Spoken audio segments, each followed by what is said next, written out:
नमस्कार मित्रांनो, वाय मराठी ह्या यूट्यूब चॅनलमध्ये आपल्या सर्वांचे स्वागत आहे। मित्रांनो, आजच्या व्हिडिओमध्ये ज्या महिलांना, ज्या लाडक्या बहिणींना जून महिन्याचा हप्ता भेटला नाही त्यांच्यासाठी खुशखबर आहे।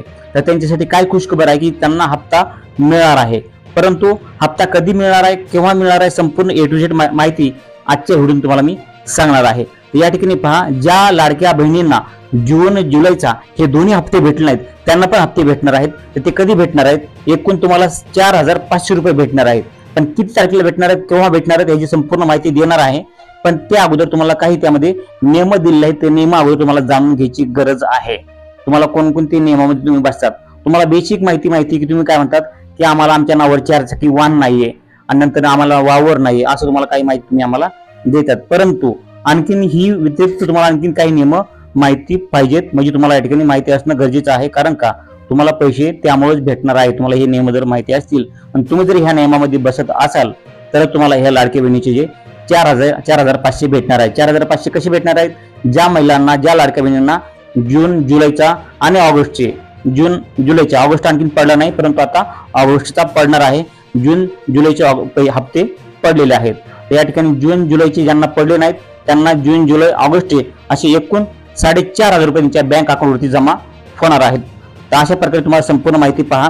या ठिकाणी वेळ न वाया घालता तुम्हाला संपूर्ण माहिती देतो। परंतु मी जर आणखी चॅनलला सबस्क्राईब केलं असेल तर चॅनलला सबस्क्राईब करा आणि व्हिडिओला एक लाईक करा, कारण की अशीच महत्त्वपूर्ण माहिती तुमच्यासाठी मी घेऊन येत असतोय।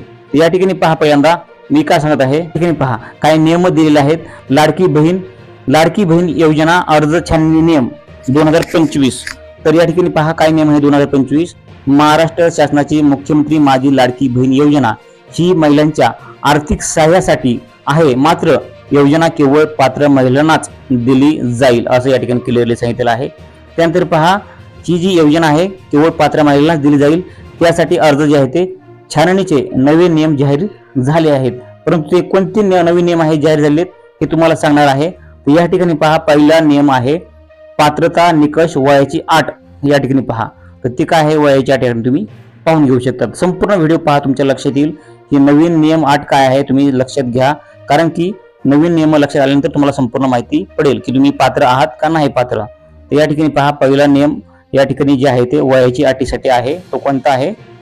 या ठिकाणी 1/7/2024 किती दिनांक 1/7/2024 रोजी किमान वय 21 वर्षे पूर्ण असणं आवश्यक आहे। तर या ठिकाणी लक्षात घ्या की जी लाडकी बहीण, ज्या लाडक्या बहिणींना 1/7/2024 रोजी त्यांचं वय 21 पूर्ण होतं का हे महत्वाचं लक्षात तुमचं घेणं गरजेचं आहे।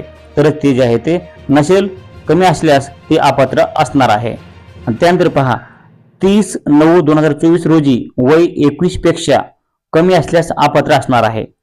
काय लक्षात घ्या, तारीख 30/9/2024 म्हणजे गेल्या वर्षी 30 तारखेला 9व्या महिन्यात तुमचं 30/9/2024 रोजी 21 वर्षापेक्षा कमी वय असल्यास तुम्ही अपात्र असणार आहात।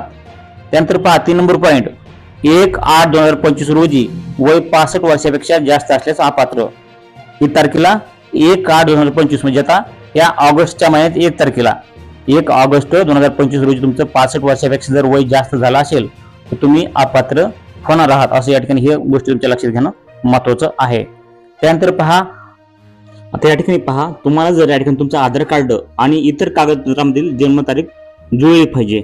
आता इतर कागदपत्रांमधील मध्ये कुठली, तर तुम्ही या ठिकाणी नोंदणी करते वेळेस मुख्यमंत्री माझी लाडकी बहीण योजनेमध्ये तुम्ही नोंदणी करते वेळेस तुम्ही टीसी दिलता का, किंवा दुसरं कुठलं उत्पन्नाचं कागदपत्र दिलं असेल का, रेशन कार्ड दिलंय का, तर त्यामध्ये तुमच्या आधार कार्डवर आणि तुमच्या रेशन कार्डवर किंवा तुमच्या टीसीवर सेमच या ठिकाणी ज्याची जन्मतारीख असायला पाहिजे, ती तारीख जुळली पाहिजे। जर ती तारीख जुळली तर तुम्ही पात्र आणि नाहीतर अपात्र या ठिकाणी असं दिलेलं आहे।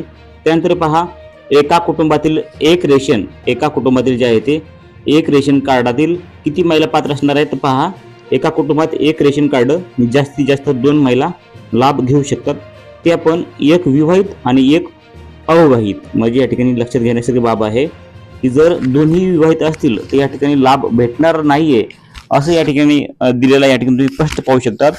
जे या ठिकाणी एक विवाहित आणि एक अविवाहित अशा प्रकारे या ठिकाणी सांगितलेलं आहे 2 महिला लाभ घेतात। तर या ठिकाणी जे आहे ते दोन्ही विवाहित लाभ घेऊ शकतात असं करायला पाहिजे होतं, परंतु या ठिकाणी जे आहे ते एक विवाहित आणि एक अविवाहित असं दिलेलं आहे। त्यानंतर पुढचा पॉईंट पहा, 2 विवाहित किंवा 1 अविवाहित महिला असतील तर एकीला अपात्र ठरवले जाईल। या ठिकाणी पाहू शकता मित्रांनो, असं दिलेलं आहे की 2 विवाहित किंवा 2 अविवाहित महिला असतील तर एकीला अपात्र ठरवले जाईल, असं या ठिकाणी दिलेलं आहे। त्यानंतर पहा, सासू सून किंवा 2 बहिणी एकत्र लाभ घेत असतील तर त्यातील फक्त एकच पात्र असणार आहे। सासू सून किंवा 2 बहिणी एकत्र लाभ घेत असतील तर त्यातील एकच पात्र असणार आहे, असं या ठिकाणी सांगितलेलं आहे। त्यानंतर पहा, योजना सुरू झाल्यानंतर रेशन कार्ड जर बदल केला असेल, योजना सुरू केल्यानंतर तुमच्या रेशन कार्डमध्ये जर बदल केला असेल तर जुनं रेशन कार्ड जे असेल ते तुमचं या ठिकाणी ग्राह्य धरलं जाणार आहे। त्यानंतर पहा, पुढची टॉपिक, परप्रांतीय व स्थानांतरीय लाभार्थी यांची अट लागू राहणार आहे। त्यानंतर पहा की नवीन ठिकाणी स्थलांतर झाल्यास स्थानिक अधिकाऱ्यांची पडताळणी बंधनकारक असणार आहे। पुन्हा आणखीन पहा, पुढचा टॉपिक, माहिती उपलब्ध नसल्यास अपात्र ठरवली जाणार आहेत। छाननी प्रक्रिया, कागदपत्र पडताळणी, आधार कार्ड, जन्मतारीख पुरावा, रेशन कार्ड। छाननी प्रक्रिया कशी चालणार आहे पाहू शकतात।